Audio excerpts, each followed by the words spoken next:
पिछले वीडियो में हमने देखा कि ओशो कौन थे। हमने उनका सफर चंद्रमोहन जैन से लेकर के भगवान रजनीश तक समझा। हमने पिछले पार्ट में जाना कि ओशो कौन थे, उनका बैकग्राउंड क्या था और वो कैसे इस इंडस्ट्री में आए। अब ओशो के ऊपर बनाई गई मेरी ये वीडियो 2 पार्ट्स में डिवाइडेड है, पार्ट 1 और पार्ट 2। पार्ट 1 मैंने ऑलरेडी रिलीज कर दी है, तो अगर आपने वो वीडियो नहीं देखी है तो आप जा करके देखो, नहीं तो आपको कुछ भी समझ में नहीं आएगा। ये पार्ट 2 है और यहाँ से ओशो की कहानी में एक बहुत बड़ा ट्विस्ट आता है ना। क्योंकि मैंने पिछले पार्ट को माँ आनंद शीला पर छोड़ा था, तो चलिए उस चीज़ को आगे बढ़ाते हैं।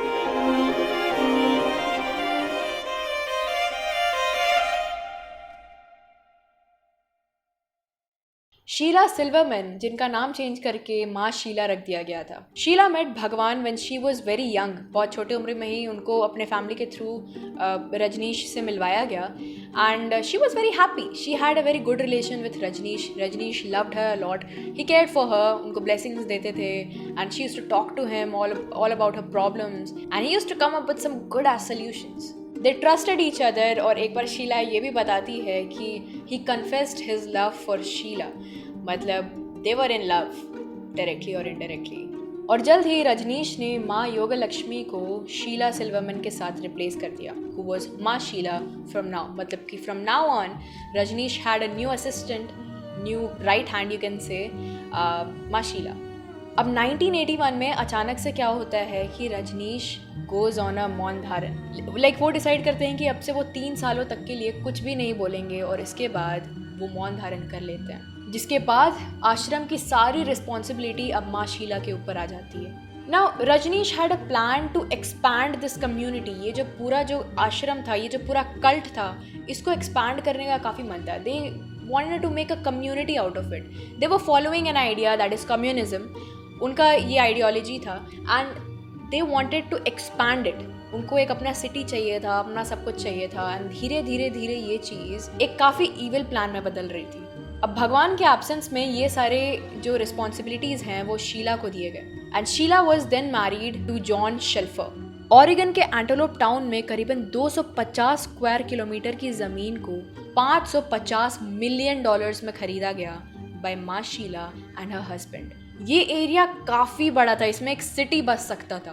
अब कुछ समय बाद जॉन शेल्फर की किसी डिजीज़ के कारण मौत हो जाती है, जिनके मौत के बाद रजनीश माँ शीला को रेकमेंड करते हैं कि वो रोए ना, and that will make him sad, that is like there is no point of crying, she should celebrate. इसलिए अपने हस्बैंड के फ्यूनरल में भी माँ शीला बड़े खुशी खुशी जा रही होती है। You can see her in the videos, she was not crying at all, she was in fact celebrating, she was laughing, she was smiling. Once this land was bought, अगला प्लान था to make it a city, Rajneeshpuram. सारे cult members ने मिलकर के इस पे काम करना शुरू कर दिया। कल्ट के लॉयर्स, इंजीनियर्स, वर्कर्स, फार्मर्स, सब लोग मिलकर के काम करते थे। मतलब इन्होंने काफ़ी मशीनरी खरीदी just to build a city for themselves, by themselves. In fact इन्होंने अपना एयरपोर्ट बनाया, मॉल्स बनाए, बैंक्स बनाया, डिस्को बनाया, ईटिंग आउटलेट्स बनाया, like everything they build it all by themselves. यहाँ का खाना भी यहीं पर उगाया जाता था and that was sold outside this city and in this city as well. They even made their own power plant. लेकिन इन सब से छुपा करके एक सीक्रेट लैब भी बनाई गई थी। कुछ ही समय में ये डेजर्टेड लैंड रजनीशपुरम बन गया। This was a promised land, all because of Anand Sheela, but the American government was totally against it. 1978 में एक काफ़ी बड़ा इंसिडेंट हुआ था अमेरिका में, जोन्सटाउन मैसेकर। अगर आपने मेरी कल्ट वाली वीडियो नहीं देखी है, मैंने उसको अच्छे से डिटेल में कवर किया है। More than 900 people were made to drink cyanide, they were poisoned and they were killed. They knew कि they are gonna die. Like ऐसा है कि आपको मैं एक ग्लास ऐसे जहर ला करके दूँ, बोलूँ कि आप पी जाओ and you will drink it. इतना फेथफुलनेस था जो जोन्स थे, वहाँ के जो कल्ट लीडर थे, उनके प्रति लोगों का इतना फेथफुलनेस था। It was a very horrifying incident, इतना खतरनाक सीन था। इसको जाकर के आप देखो, I will recommend, I have made a video on that. I will not talk much about it क्योंकि ये वीडियो फिर लंबा हो जाएगा। सो ये इंसिडेंट अमेरिका में पहले हो चुका था 1978 में। American government didn't wanted it to happen again. ऐसा कुछ ये भी हो रहा था। जोन्स टाउन एक अलग टाउन था जो जोन्स के द्वारा बनाया गया था एंड रजनीशपुरम भी कुछ ऐसा ही लग रहा था। धीरे धीरे इस रजनीशपुरम में करीबन 7,000 से ज़्यादा लोग रहने लगे। अब धीरे धीरे क्या होने लगा कि जैसे ये बात अमेरिकन गवर्नमेंट को पता चली, दे weren't happy about it, as I told you before. They wanted this to end.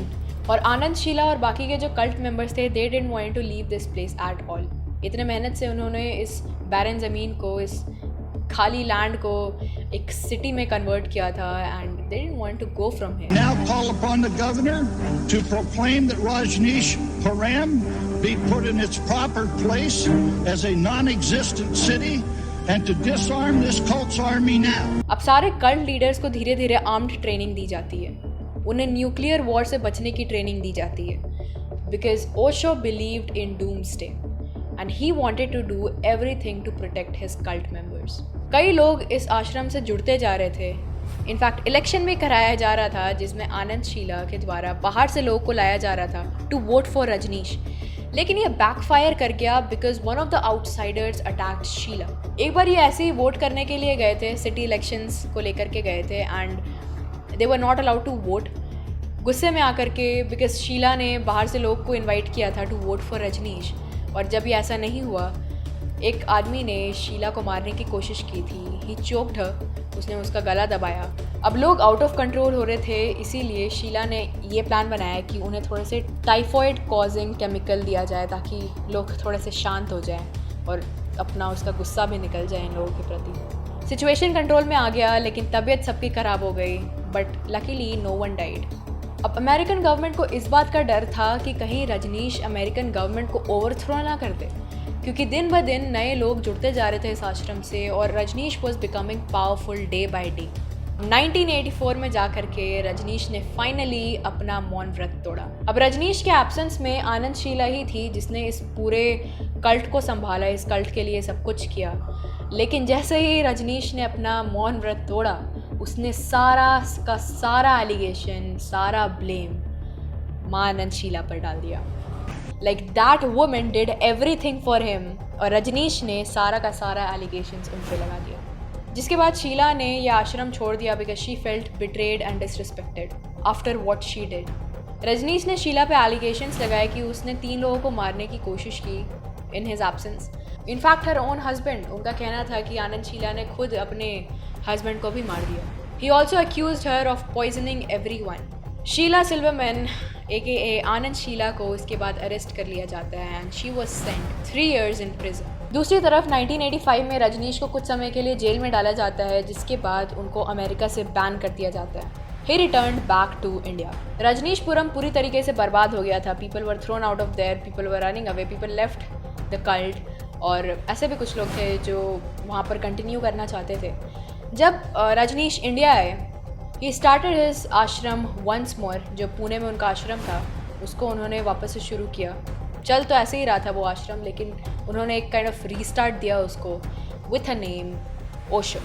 हमारी कहानी यहाँ ख़त्म नहीं होती है. सिर्फ 3 सालों बाद ओशो की काफ़ी मिस्टीरियस डेथ हो जाती है. ही वॉज 58 years old, जिनका केस आज भी कोर्ट में चल रहा है. ओशो की डेथ के कारण हार्ट फेलियर बताई गई थी. ओशो के डेथ के बाद एक डॉक्टर को भी बुलाया गया था, वॉज डॉक्टर गोकुल, जिन्होंने काफ़ी राज खोले थे इनके डेथ के बाद. ही सेड कि उनको ओशो से मिलने से पहले काफ़ी वेट कराया गया था. जैसे ही उनको इनवाइट किया गया वहाँ पर, उनको डायरेक्टली ओशो से नहीं मिलने दिया गया. ही वॉज टोल्ड कि आप ऐसी रिपोर्ट बनाओ जिसमें आप ऐसा कुछ दिखा दो, हार्ट फेलियर या किडनी फेलियर, ताकि पुलिस वाले इनका बाद में पोस्टमार्टम ना करें. This was a first red flag. Osho हमेशा सफ़ेद कपड़ा पहना करते थे, एंड जब डॉक्टर गोकुल ने उनकी बॉडी को एनालाइज किया, कुछ वॉमिट के स्टेन्स दिखे. इतना ही नहीं, ओशो की माँ को भी उनकी बॉडी को देखने का मौका नहीं दिया गया. What's more confusing and what's more fucked up is कि ओशो के डेथ के कुछ समय पहले ओशो की one of the girlfriends, she died as well, and जिसके ठीक कुछ समय बाद ओशो की भी डेथ हो गई. There are many conspiracies related to Osho's death. मतलब ऐसा भी कहा जाता है कि जब ओशो अमेरिकन जेल में थे तब उनको स्लो पॉइजन दिया गया था. Osho was very active, he was very energetic, he was always talking with people. लेकिन धीरे धीरे क्या हो रहा था, दिन ब दिन उनके लेक्चर्स कम होते गए, उनका एक्टिविटीज़ कम होता गया, and slowly he got sick and tired. उनके क्रीमेशन के टाइम पे भी काफ़ी रश किया गया था, ज़्यादा फैमिली मेम्बर्स को नहीं देखने दिया गया, उनका पोस्टमार्टम नहीं कराने दिया गया. दैट इज़ काइंड ऑफ थोड़ा सा दाल में कुछ काला types vibes. What's more shocking is that कि ओशो की काफ़ी प्रॉपर्टी थी. Of course he had 90+ Rolls Royce, so उनकी काफ़ी प्रॉपर्टी थी. He was rich, he had a lot of properties in different places. उनकी प्रॉपर्टीज़ को लेकर के भी काफ़ी लड़ाई देखने को मिली among the cult member, their friends, their close friends. I think he was more of a businessman than public provider. Matlab, he knew how to use his money, where to use his money. He was smart as hell. Of course he read more than 1 lakh books in his lifetime, और ऐसे ही उन्होंने नहीं पढ़ा होगा. He used to live in libraries. मतलब कि I mean his house was filled with books. There were just books and books all around. All he did was read all day and just teach and read. That's it. If you're interested in more cult stories like these, I have covered some of them on my channel. You can check them out. Playlist बना रखी है, ढेर सारे videos है, सब कुछ मिल जाएगा इस चैनल पे आपको. You just have to check it out. And yes, अगर आपको और कल्ट लीडर्स के ऊपर, कल्ट्स के ऊपर वीडियोस चाहिए तो कमेंट सेक्शन उसी के लिए है. मेरे को बताओ उसमें कमेंट करके आपको किस टॉपिक पे ऊपर वीडियो चाहिए. I am more than ready to serve you all. You have to just support me by liking this video, subscribing through this channel. I can't even speak. I mean, मैंने इतना बोल दिया है आज, like I'm tired. So yeah, that's it for this video. I hope you like this video. I will see you in my next video then. Bye bye.